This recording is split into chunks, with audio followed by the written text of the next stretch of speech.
Welcome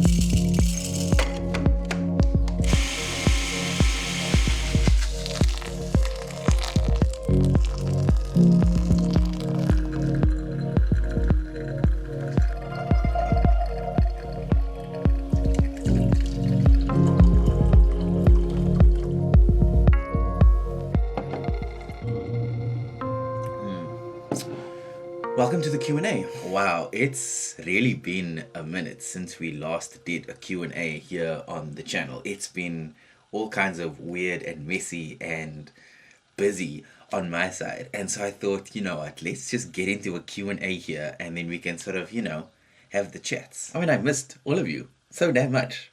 Before we get into it, if you are not already a subscriber of this channel, please go ahead and hit that subscribe button. I would really appreciate that. It helps us, grow on the channel. And you're also kept in the loop for when we post videos and things.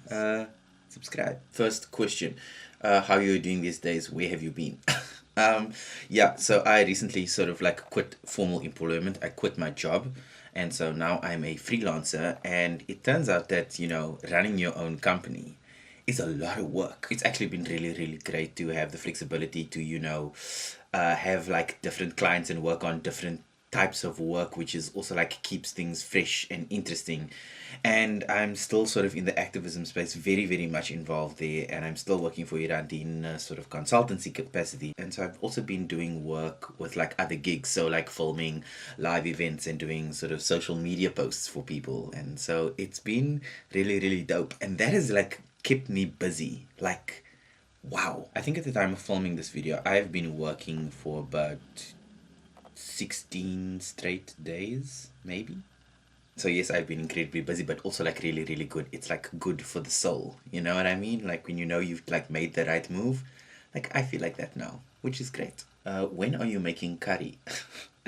Yeah, it's been a minute. I'm gonna hit you up and then we can make a date.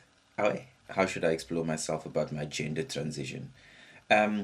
Look, I think there is no like right or wrong way to do transition or to transition. You know what I mean? Like everybody's process is going to look different from the next person. Like I remember for myself, it took me like a while to like come out. It also took me like I think a year to make the decision to go on hormones. It then took me like another 5 years to make the decision to like have top surgery, which I'm still sort of fundraising for at the moment. But there really isn't no right or wrong way to do this. I think the thing that I can say is that you want to do it in a space where you are surrounded by people who support you and love you and encourage you to be yourself and be who you are, because that for me is the most important thing. To allow the space for you to explore that and explore your gender in a way that is affirming to you. So yeah, there is no right or wrong way to explore the possibilities of what your transition may look like. How should I approach a trans girl? I mean, like you would like any other girl, I guess. Like, what is your social life like as a transgender person in South Africa? Look, I can't speak for the rest of the country, but for like Cape Town is really, really great. Like I'm having a jewel over here. Honestly, it take me a while to find my sort of my family, my circles, the spaces that I enjoy and the spaces that are safe for me. But right now, like I'm having the best time living here in Cape Town. I mean, it's the reason why, Cape Town is the queer capital of South Africa. But that's just me and my experience of living in Cape Town. There are a number of trans folk around the country who don't have the same experience that I do. And I know that I'm very, very blessed and privileged to be able to have that type of experience, because there is so much violence and discrimination and prejudice that trans people and queer people in South Africa still have to deal with like on a daily basis. I'm no exception to that, but I do sort of have it a little less heavy because I'm a little bit more privileged in a kind of way. But as a whole, South Africa has a very strong constitution that offers legal protection in its constitution itself to trans people, to queer people. So effectively, we are not allowed in this country to discriminate against anybody based on their sexual orientation, their gender identity. So those laws are pretty much like enshrined in the supreme law of the land. And that's why South Africa, at least on paper, is a really great place to live if you are queer, and specifically Cape Town. Did you get impatient with HRT changes, and how long did it take you to see those changes? I mean, when I first went on HRT, I was on the pills. I am now on the injection. And it did take a while to see any sort of like meaningful or tangible results, right? So I remember not being able to see any sort of physical changes in my body until maybe about the 2 or 3 month mark, maybe, because this is sort of the way that hormones work, right? Like you're slowly introducing that into your body, and so it takes time to work. I think some of the first changes that I noted wasn't so much like outwardly physical, but I started noticing a slight difference in my brain chemistry. I don't know how else to put that. It's like, it's really, really weird. Like the trans people on hormones, like, you know what I'm talking about. Like, it's just, there's a shift in the way that you process the world, information, stuff. Like your brain chemistry is just a little different. And so that started happening, and I was like, okay, it's very, very clear that in my day to day functioning, the way that I'm engaging with the world is now starting to change,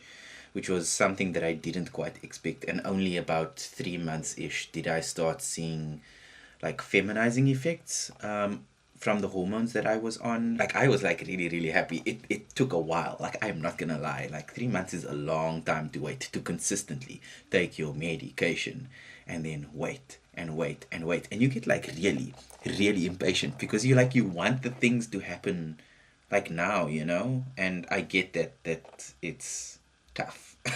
Believe me. So about 6 months in, I really started to see some really like great development in my breasts, in like my skin, particularly like the texture of my skin got a whole lot softer. My face got like rounder. I don't know how I feel about that round face business. Like it's like used to be like very like chiseled, and like I had like cheekbones, like, you know, I don't have, like I kind of have them, but they're not like there anymore. They're just like round. My face is just round. It's cute, but like I want cheekbones, you know? Okay, focus, Zoey. So around that 6 month mark, we started like seeing all these like sort of like great like changes and stuff, and that persisted for maybe like about 2 to 3 years.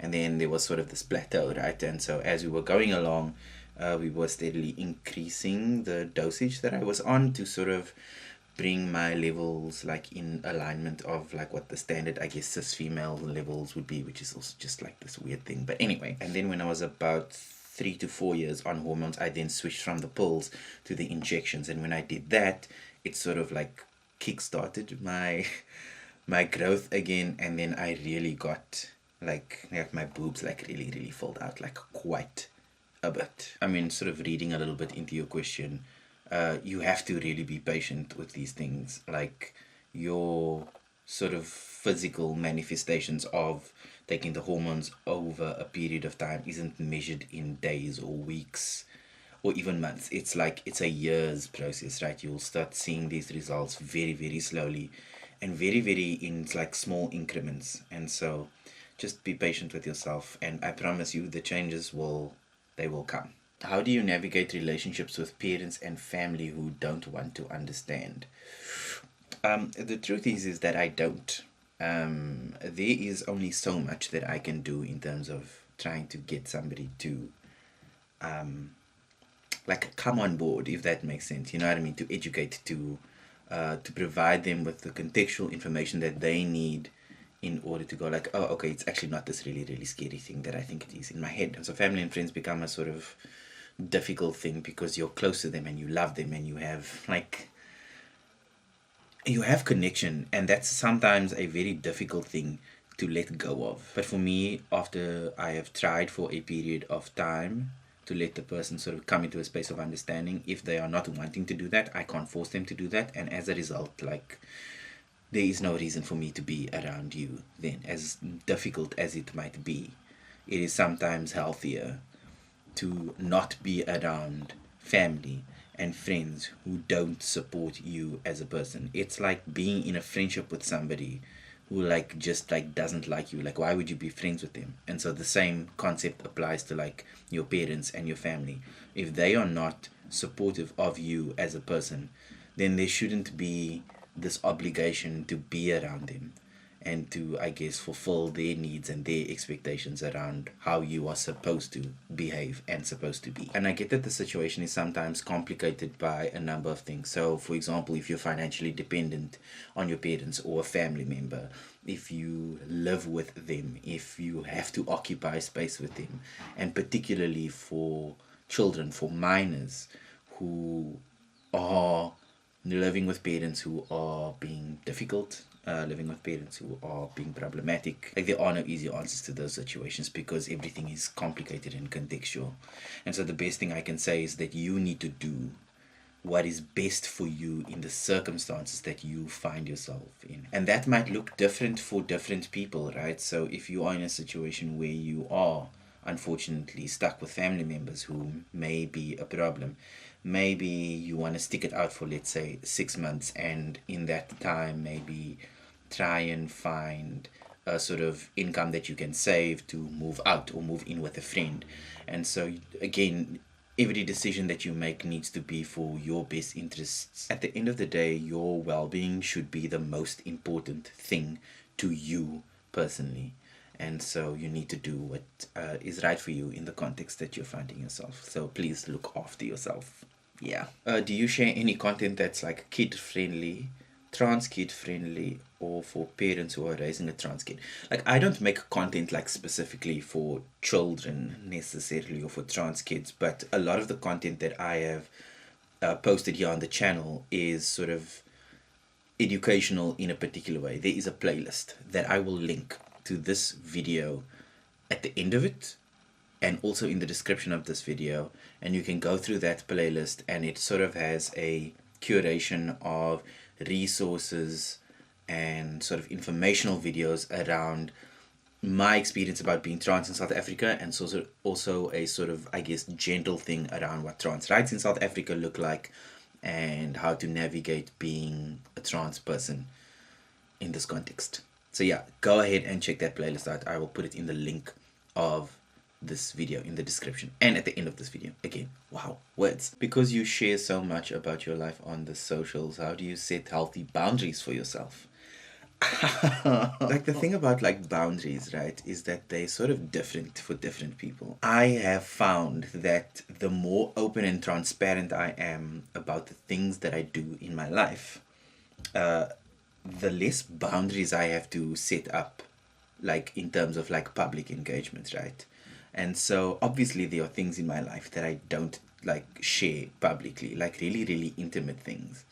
But as a general rule of thumb, if somebody asks me a question, I am going to a particular degree, give like a really, really honest answer. I think for a large part of my life, I had kept sort of things to myself. I had kept quiet about a lot of things, not just about my like transness, but just about everything in general. Like, I wouldn't ever talk. And so being in a sort of community that I have found here on YouTube, that I have found online, has become a sort of real relationship in a kind of way. So when I say things like, oh, like, I miss you guys, and I say things like, this is a community, I really, like, I genuinely mean that, because there is a space here that allows me to talk about things that I otherwise or historically had never done. And so yes, I share so much of my life with all of you here on the channel, and it's been incredible, and I have made so many beautiful connections, and we've built an incredible community here. But at the same time, like everyone else, like, I do have boundaries about the things that I will talk about. I will have boundaries about the things that I will film or not film. And so these are things that you kind of learn as you go along, I guess. I mean, I don't know if that really answers your question, but I genuinely feel incredibly liberated when I tell the truth. So, hi, I'm a new follower from India, and okay, hi, welcome to the channel. I'm so glad that this channel is reaching you all the way in India. Amazing. I would like to know, how long does spironolactone take to work? It's been 2 months now since I'm on it, but it's not showing any results, please.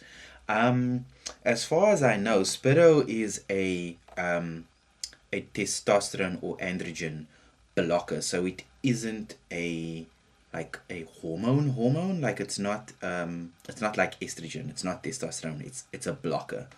And so what you're gonna see when you take that is not like the development of feminizing things, but it's just going to sort of halt and stop the effects of testosterone. As far as I know, I think Spiro is given in combination with the hormone as well. So you'll take Spiro and you'll take like estrogen. I think I was on that when I was on the oral medication.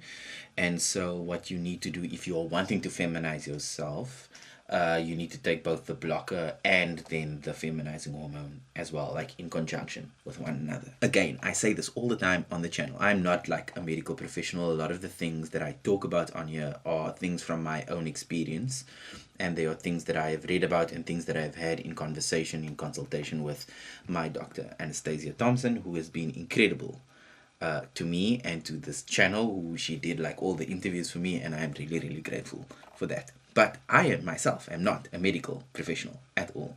So please don't constitute this as being medical advice. The thing that I will suggest to you is that you do go and chat to your doctor or your physician about the sort of regimen that you are on and what the options are for you on that. You have only been on Spiro for 2 months, and like I said earlier, like it took me 3-ish months to start seeing results, like just to start. So you need to be patient with yourself as well. So I think give it a little bit of time, but arrange that consultation with your physician and then chat to them about like where you are in the process. Okay, cool. This is really, really awesome. Thank you so much for your questions. I think we're going to keep doing Q&As on this channel a little bit more regularly. Yeah, this is really, really fun. If you enjoyed this video, please leave me a thumbs up. I'd really appreciate that. And if you are not already subscribed to this channel, please go ahead and hit that subscribe button and turn the bell on for notifications to, stay in the loop for upcoming videos. And I'll see all of you in the next one. Ciao.